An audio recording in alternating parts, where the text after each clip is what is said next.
After years of spying on unsuspected Muslims based solely on stereotypes, the New York Police Department's never produced a lead on a terror suspect.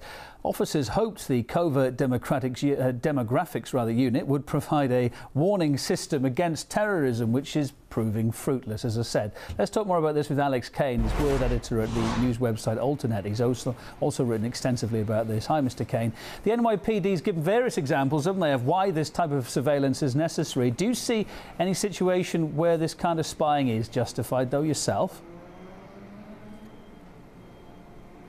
No, this spying has obviously impacted Muslim communities in the U.S., and specifically in New York, the NYPD has made the full Muslim community, largely law-abiding, innocent people that are American citizens, into a group of people that are automatically deemed suspect because of their religion.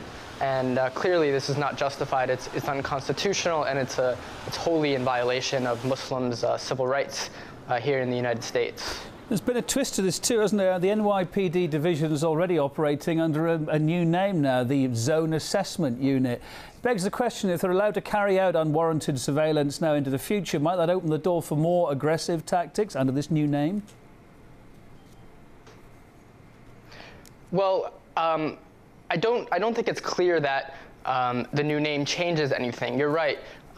In a deposition, Thomas Galati, an officer in the NYPD, a high-ranking officer, said that the name of the unit that was tasked with spying on Muslims in New York and New Jersey, as well as on college campuses spying on Muslim student organizations, has been changed to a Zone Assessment Unit. Other than a name change, it's unclear whether the actual spying has stopped.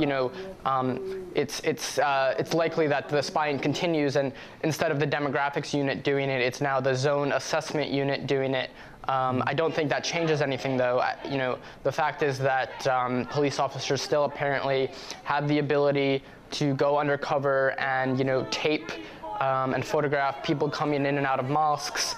And cataloging quote-unquote locations of concern, which are really Middle Eastern-owned restaurants and businesses that the NYPD has frequented and eavesdropped on conversations and also recorded those conversations. So the fact is that they may have changed the name from the demographics unit to the Zone Assessment Unit, but other than that, nothing else has really changed so far. Gotcha. Alex, a number of lawyers think that this unit, though, nonetheless, and whatever name, did violate federal guidelines, and dozens of members of Congress want the Justice Department to investigate. Do you ever see the NYPD being held to account?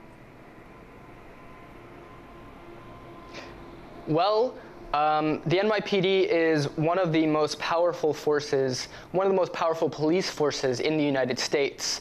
And the fact is that in New York, they have largely gone about their business with impunity, particularly with spying on Muslim Americans. But I do want to say that there is a movement afoot to hold the NYPD accountable. For example, there was a bill introduced in the City Council, New York City Council, a couple of months ago, calling for an Inspector General to be implemented for, an independent Inspector General that would have oversight on the NYPD, be able to make recommendations and issue reports on the NYPD's actions. So, the fact is that the NYPD, it's very powerful, and they receive, millions of dollars in federal funding.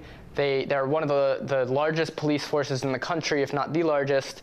And so they have spied on Muslims with impunity, as well as stopping and frisking blacks and Latinos in the city with impunity and so on. So a movement is again, a movement is afoot to correct that lack of accountability for the NYPD. But right now, they keep on doing what they're doing, unfortunately. Thanks for alerting us to it. It's appreciated. Thanks for being on the programme. Alex Kane, world editor at Alternet.